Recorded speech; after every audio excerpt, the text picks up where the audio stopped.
Bəs görəsən görüşdən nələr əldə olunub? İsveçrədəki danışıqları yeni mərhələnin başlanğıcı adlandırmaq olarmı?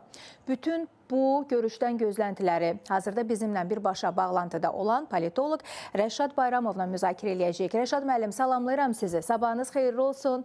Efirdəsiz, buyurun. Salam, sabahınız xeyir.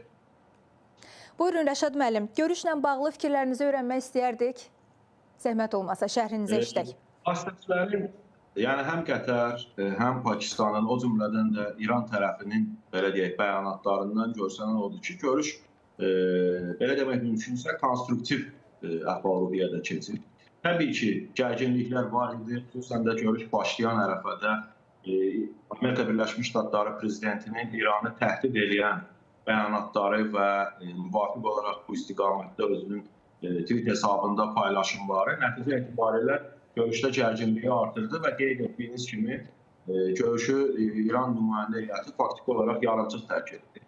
Əvvəldən də onsuz da bu gərginlik mövcud idi. İran tərəfinin öz nümayəndə heyətinin adını MİNAP 168 adlandırması və danışıqlara yaxalarında MİNAP 168 yazısı olan döyüş nişanları ilə iştirak etməsi faktiki olaraq bir işarə idi. Amerika Birləşmiş Ştatları tərəfindən belə deyək,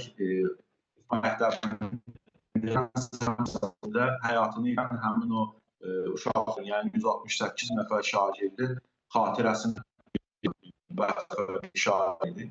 Və nəticə etibarilə doğrudan da gərgin görüşlər idi. Amma bütün bunlara baxmayaraq, hətta birbaşa təmaslarda problem olmasına baxmayaraq, İran tərəfinin Amerika Birləşmiş Ştatlarının nümayəndə heyəti ilə hətta birgə şəkil çəkilməkdən sonra imtina etməsinə baxmayaraq, vasitəçilər nəticə etibarilə tərəfləri yenidən bu verici şəkildə məcbur edən, yəni üçüncü tərəflərin vasitəsilə danışıqların davam etdirilməsinə baxmayaraq, ortada bir razılaşma var. Razılaşma da ondan ibarətdir ki, növbəti 60 gün üçün bir yol xəritəsi artıq faktiki olaraq ortadadır. Yol xəritəsi nə deməkdir? Yol xəritəsi konkret hər görüşdə hansı addımların müzakirə olunacağı, hansı tərəfin hansı addımlar atmasının fonunda digər tərəfin üzərinə ötürən öhdəlikləri necə icra etməsinə etibar edən bir razılaşma əldə olunub.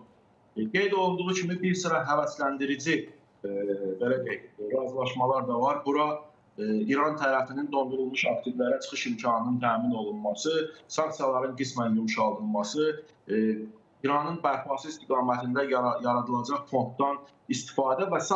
nəzərdə tutan müddəalar. Yəni İran tərəfi üçün bir nömrəli prioritet bu günləri Livan istiqamətində və o cümlədən də İsrailin bütün digər istiqamətlərdə atəşkəsə əməl etməsindən ibarətdir və İran tərəfi açıq şəkildə deyir ki, bu müddəa pozulacağı halda faktiki olaraq danışıqlar dalana dirənə bilər.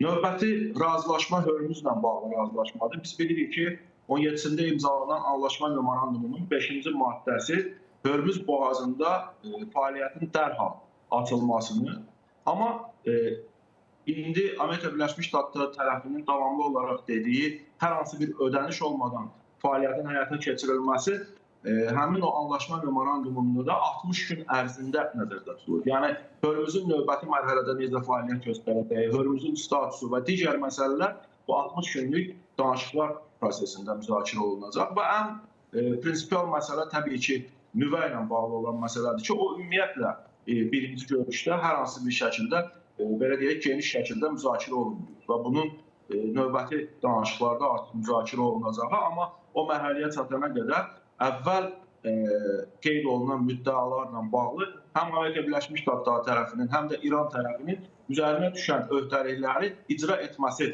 lazımdır.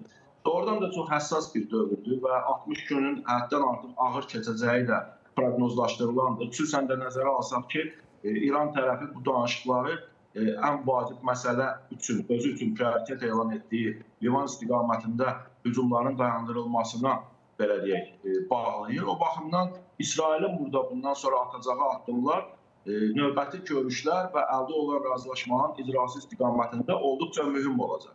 Yəni İsrail tərəfindən bu və ya digər şəkildə bombardımanların davam etdirilməsi nəticədə görüşlərin artıq dayandırılmasına və anlaşma memorandumunun da icrasının bir kənara atılmasına gətirib çıxara bilər. Şəxsi qənaətim ondan ibarətdir ki, növbəti 60 gündə hər hansı bir, ya bütün məsələlərlə bağlı, xüsusən də nüvə ilə bağlı razılaşma əldə etmək olduqca çətin görünür.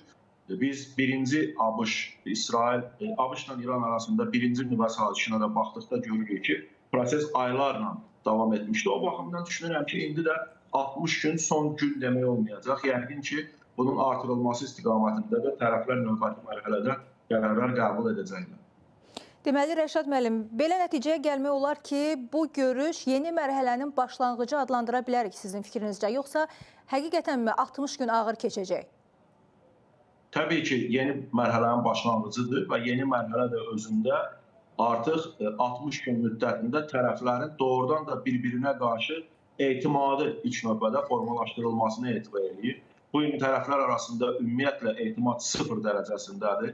ABŞ hələ də İranın, belə deyək, nüvə proqramı ilə bağlı narahatlıqlarını və İranın əlində olan 60%-ə yaxın zənginləşdirilmiş uranın taleyi ilə bağlı narahatlığını ifadə edir və bu barədə belə deyək, vasitəçilərə də dəfələrlə mövqeyini ortaya qoyub. İran tərəfində də bir etimadsızlıq var və İran tərəfi, belə deyək, memoranduma baxmayaraq, razılaşmalara baxmayaraq, ABŞ tərəfinin bundan əvvəlki 2 danışıqlar dövründə İrana zərbələr endirməsindən hələ də narahatdır. O baxımdan, belə deyək, indiki mərhələdə o atəşkəsə nəzarət edən komitənin yaradılması, eyni zamanda Livan istiqamətində hücumları və atəşkəsi təmin edə biləcək qrupun yaradılması böyük ölçüdə bu mərhələnin yeni dövrün başlanğıcını xarakterizə etməyə imkan verir. Başlanğıcı və danışıqlar yekununda sülh demək deyil. Bunun üçün çoxlu sayda qarşıda problemlər var və bunların həlli də tərəflərin bir-birinə nə qədər kompromisə hazır olmasından asılı olur. Aydındır. Çox sağ olun Rəşad müəllim. Fikrinizi öyrəndik. Təşəkkür edirəm. Ətraflı şərhiniz üçün minnətdaram sizə.